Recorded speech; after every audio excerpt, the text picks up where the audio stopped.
मेरा नाम राशिद रशीद है। मैं आर्किटेक्ट भी हूँ और इंटीरियर डिज़ाइन कंसल्टेंट भी हूँ। हम ग्लोबल वार्मिंग को एक फिनोमेना कहते हैं, लेकिन पाकिस्तान शायद दुनिया में दूसरे तीसरे नंबर पे आता है जो सबसे ज़्यादा ग्लोबल वार्मिंग के पीछे से अफेक्टेड है। तो पानी का लॉस हुआ, रेजरवायर्स का लॉस हुआ, हमारी जो लॉन्ग टर्म फ्यूचर है पानी का वो ख़तरे में है और वाज़े तौर पे ख़तरे में है। जो हमने चॉइसेस की हमारे बड़ों ने या इवन हमने भी बड़े स्केल पे जब हम हाउसिंग करते हैं और सोसाइटीज़ बनाते हैं और अपना एग्रीकल्चर लैंड जो है वो हमने तकरीबन ख़त्म कर दिया। ठीक है, ग्राउंड कवर पहले ही नहीं था, हमारे इतने फॉरेस्ट हैं नहीं, और जो हमारी फर्टाइल ज़मीन थी वो भी हमने सोसाइटीज़ में और इसमें तकरीबन ख़त्म कर दी। जो पीछे रह गया है वो अभी भी काफ़ी कुछ है, लेकिन इतना नहीं है कि उस पर आगे ज़िंदगी गुजर सके। तो जो डिज़ाइन की हद तक हम कर सकते हैं, हमारा बहुत ज़्यादा आर्किटेक्ट्स का और इंटीरियर डिज़ाइनर्स का इस पे असर है। इस चीज़ पे 60-70% जो बिजली इस्तेमाल होती है वो बिल्डिंग्स में होती है, तो एग्रीकल्चर में नहीं होती, इंडस्ट्री में होती है। 60-70% बिकॉज घरों में, ऑफिस में एयर कंडीशनिंग के लोड्स होते हैं, तो जो मैकेनिकल तरीके हैं वो सबसे ज़्यादा अफेक्ट करते हैं हमारी लाइफ को। एक तो हमने उसको मैनेज करना है। मैनेजमेंट बहुत तरीके से होती है, ज़ाया करने को रोकने से भी होती है और अक्लमंदी से भी होती है कि अगर आप अपनी बिल्डिंग को बेहतर सील कर लें, बेहतर मटीरियल्स लगा लें, खिड़कियों से जो लॉसेस हैं उनको कंट्रोल कर लें, क्रॉस वेंटिलेशन कर लें ताकि एसी की ज़रूरत ना पड़े और लाइटिंग लोड्स गिरें, एलईडी लाइटें हैं। बहुत सारे ऐसे फिक्चर्स हैं जो 30-40% पानी कम इस्तेमाल करते हैं। बहुत कीमत में फ़र्क नहीं होता, कुछ लोगों को पता नहीं होता और कुछ लोग उस तरफ आना नहीं चाहते। सोलर बेस्ड बिजली है, घरों में शायद इतनी एफिशिएंट नहीं होगी बिकॉज लोग घरों में सुबह के वक्त दोपहर तक नहीं होते और शाम को आते हैं, पर जो उससे बिजली बनती है अगर हम सारी छतों पे अपनी लगा दें तो वो सुबह इंडस्ट्री को चला सकती है और शाम को लेस्को की बिजली हमें वापस उसी रेट पे दे सकती है।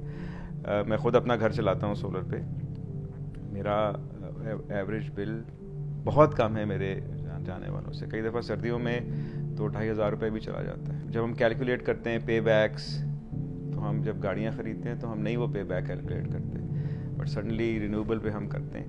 ना इतना मुश्किल है, ना इतना मुश्किल है उसको चलाना, लेकिन जिस तरह का हमारा मुल्क है जिसमें 8-9 घंटे क्लियर सनलाइट होती है, तो अगर हम उसको मैनेज करें तो हमें डैम भी बनाने की ज़रूरत नहीं है। डैम हमें सिर्फ बनाने हैं पानी की स्टोरेज के लिए, ठीक है, वो भी एफिशिएंट नहीं है बिकॉज में सिल्ट आ जाती है।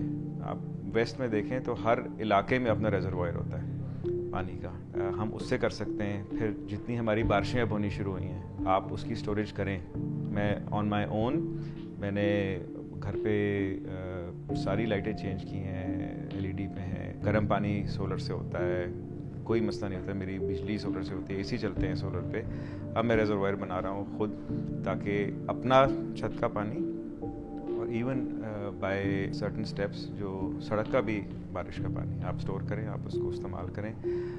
नहीं करेंगे तो आपको मजबूरी के तहत करना पड़ेगा अगले 1-2 साल में। इसी तरह दरख्त हैं, ठीक है, दरख्त अगर आप उनको समझें प्रॉपर्ली, और जो हमारे लोकल दरख्त हैं वो हमारे रीजन के लिहाज से हैं। अब हम सारे इंपोर्ट करना शुरू हो गए हैं कि जी ये पाम आ जाएगा, वो आ जाएगा, उस पर ना कोई परिंदा बैठता है, ठीक है, ना उस पर कोई नेस्ट बनता है, ठीक है, ना उस पर किसी भी किस्म की ऐसी एक्टिविटी होती है। और हम जब इन चीज़ों को एलिमिनेट करते हैं तो जो और वो दरख्त उगने होते हैं, बिकॉज परिंदे वो फ्रूट खाते हैं तो आगे जाके वो उनके बीज से सीड ट्रांसफ़र होते हैं, तो हमारा वो फॉरेस्ट कवर भी जा रहा है, नेचुरल फॉरेस्ट कवर जो है उसमें जो फ्लोरा और फौना है वो भी मरती जा रही है या शिफ्ट होती जा रही है।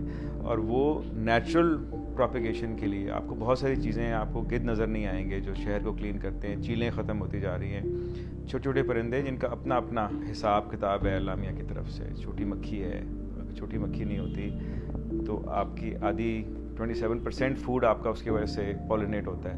तो जब आप पेस्टिसाइड इस्तेमाल किए जाते हैं और उनको उनकी जगह ख़त्म करते जाते हैं जिन पे वो अपने छत्ते बना सकें तो वो भी चली जाती हैं, आपकी पॉलिनेशन नहीं होती. This will lead you to famine. मतलब हम इतना सा आसान है कि 6 महीने में हम उस स्टेज पे आ सकते हैं कि हमारे पास हमारी फूड सिक्योरिटी ख़राब हो जाए. स्टोरेजेस हैं, हमें शायद ये अब समझना पड़ेगा कि हमें खाना चाहिए, हमें ज़रूरी नहीं है कि हमें गंदम और चावल चाहिए, हमें फूड चाहिए. जिस फूड से लोग बीमार हो रहे हैं, जो गंदम होती है ये 1.5-2 साल स्टोरेज हो रही होती है, उसमें चूहे भी फिर रहे होते हैं, सारा कुछ. बट अगर आप नेचुरल दरख्त उगाते हैं पर एकड़ 5 गुना आप फूड ले सकते हैं अगर आप ये नॉर्मल ग्रेन ना लगाएं और एक्चुअली फ्रूट ट्रीज़ और ऐसी चीज़ें जिनकी फलियों से आप चीज़ें खा सकते हैं. गवार है और बहुत सारी चीज़ें हैं जो कि कम पानी में 25% पानी में जो हम ज़ाया कर देते हैं. तो चावल गंदम बहुत पानी ले जाते हैं, आप उससे 5 गुना खाना उगा सकते हैं. पर्मा कल्चर है, 10-15 साल लगते हैं उस एनवायरनमेंट को बनाने के लिए, बट वो अपने आप को खुद मेंटेन करता है. आपको नहीं पेस्टिसाइड फेंकना, आपको नहीं उसको यूरिया देना. तो हम लोगों का खाना उगाने का तरीका गलत है. हम टॉप सॉइल उड़ा देते हैं हल चला के, उसी में तो सारी न्यूट्रिशन होती है. उसको फिर कवर करने के लिए फॉस्फेट्स डालते हैं और वो डालते हैं. सो हमें 2-3 तरीके, जिस तरह हम खाना उगाते हैं, जिस तरह मुर्गियाँ पलती हैं, अगर वो जंगलों में फिरें जो हम उगाते हैं तो हमें नेचुरल मीट मिलेगा. फॉरेस्ट कवर होगा तो उसी तरह से बारिश और ऑक्सीजन का साइकिल और पोल्यूशन की कमी होगी. तो हमारी तकरीबन सारी चीज़ें गलत हैं. हम जब घर बनाते हैं तो हम हॉरिजॉन्टली बनाते हैं कि ये बड़ा घर होगा, हम वर्टिकली घर बना के अपना एग्रीकल्चर लैंड नहीं प्रिजर्व करते. ठीक है, सो ये मसाइल हैं. तो एज अ प्रैक्टिस जितना मैक्सिमम हम बिल्ट इन करते हैं वो हम करते हैं. इंसुलेटेड दीवारें, solar panels, passive design, insulated खिड़कियाँ, जिससे एनर्जी नीड गिर सके. ठीक है, देन स्टोरेज फॉर वाटर, कि उसी से गाड़ियाँ भी धुल सकें और उसी से घास को भी पानी लग सके. इतना नहीं है पानी हमारे पास, अपने तरीके हैं पानी बचाने के. एक बाल्टी से बंदा नहा सकता है. अब शावर से नहाते हैं, 100-125 लीटर पानी ज़ाया हो जाता है. बाय डिज़ाइन मेरे ख्याल में 100% आप डिफरेंस डाल सकते हैं, समझा के, अपने क्लाइंट को समझा के, उनको बता के कि इतने बड़े बड़े घर बनाने की ज़रूरत नहीं है, नई प्लांटेशन नहीं है. जिन लोगों ने प्लांटेशन करनी है वो भी लोकल पौधे नहीं लगाते, उनकी प्रॉफिटेबिलिटी नहीं है. यहाँ हैं शजर दोस्त और 2-3 इस तरह की ऑर्गेनाइजेशन हैं जो कि एक्टिवली आपको सीड्स और पौधे देते हैं लगाने के लिए, but it's still not enough. जितना हमारे एंड पे होता है we do that. And an architect, whatever stage of life they are, made 100-150% difference in to bring about that change.